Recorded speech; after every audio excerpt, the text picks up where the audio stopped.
नमस्कार मेरे भाई, कहानी में नए आए हो ना, चैनल को सब्सक्राइब कर दो, वीडियो को लाइक कर दो, कानों में एयरफोन लगा लो। अब मैं अपनी कहानी को स्टार्ट करता हूँ, ठीक है? दिल थाम के बैठ जाना। यह कहानी है कमलेश की।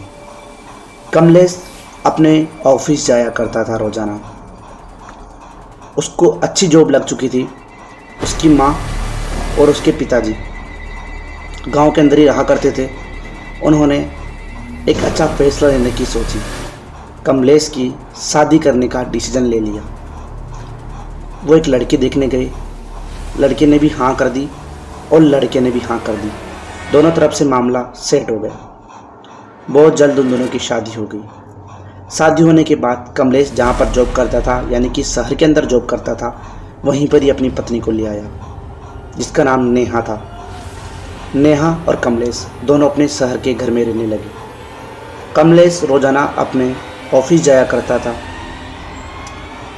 एक दिन कमलेश सुबह उठता है और बोलता है, अरे रे नेहा, जल्दी इधर आओ। नेहा आती है कि क्या हुआ कमलेश, क्यों बुलाया? तो कमलेश बोलता है, अरे रे, मेरे पीठ बहुत ज़्यादा दर्द कर रही है, तुम थोड़ा सा मालिश कर दो ना।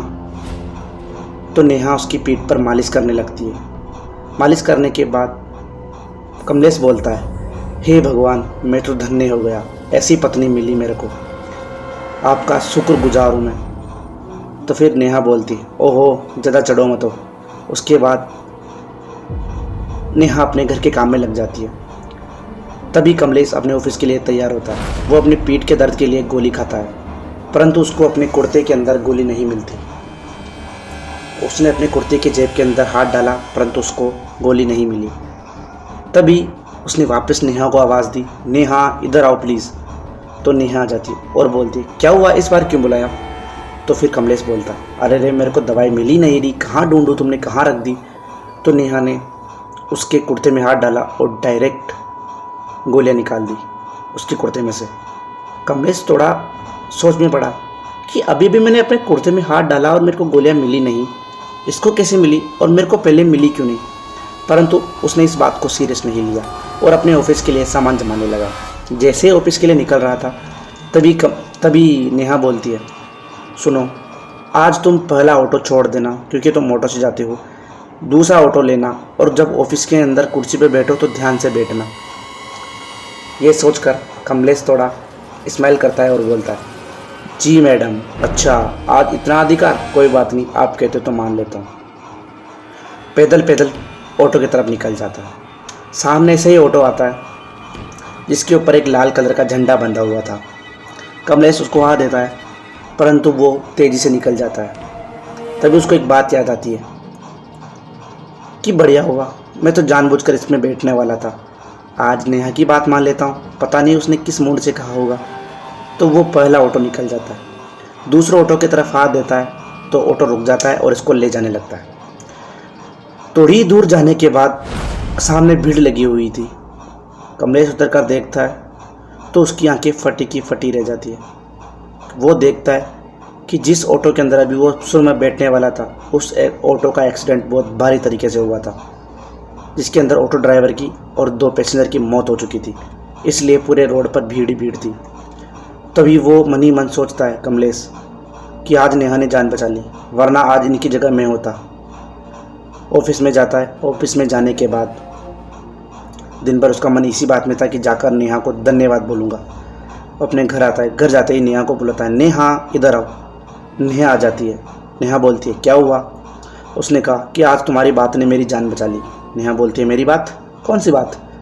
कमलेश बोलता है, तुमने ऑटो के लिए मना किया था ना, अगर मैं पहले ऑटो में बैठता तो आज मेरी जान जाती, क्योंकि मेरे सामने उसका एक्सीडेंट हुआ था। ये बात कहने के बाद वो खाना खाकर सब दोनों एक जगह बैठ जाते हैं। तभी कमलेश बोलता है कि मैं कल से 7 दिन के लिए अपनी बाहर मीटिंग के लिए जा रहा हूँ, तुम मेरा सामान पैक कर देना।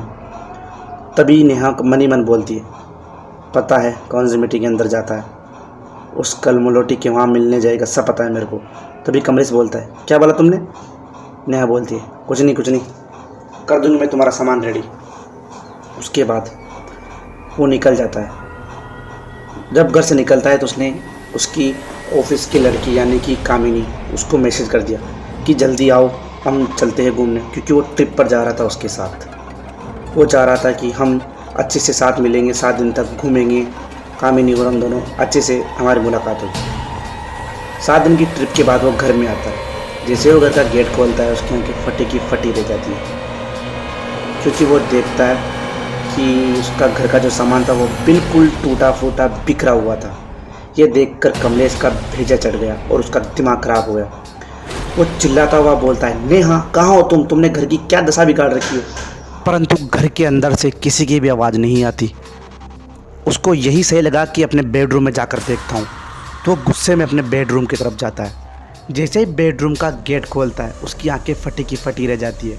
वो देखता है कि उसके बेडरूम का ऊपर पंखे का जो झूला था उसके ऊपर लाश लटकी हुई है और उसका खून नीचे नेहा के ऊपर गिर रहा था। नेहा मांस के टुकड़ों को खा रही थी।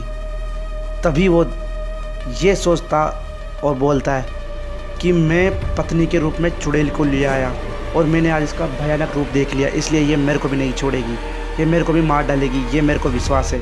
ये कहता हुआ वो बाहर भागता है, परंतु नेहा ने उसके लंबे हाथ करके कमलेश को गर्दन से उठा दिया और उसको बेडरूम के अंदर बुला लिया। तभी उसने कमलेश की लाश को पंखे के लगे ऊपर झूले पर लटका दिया। कमलेश की चीखें पूरे घर में गूंजती रही। उसके बाद कमलेश की आवाज़ कभी नहीं आई किसी को। उसके घर वालों को उसका बच्चा छीन लिया गया। दोस्तों कहानी चलेगी तो वीडियो को लाइक कर देना। कहानी केवल मनोरंजन के लिए थी। बाय बाय दोस्तों।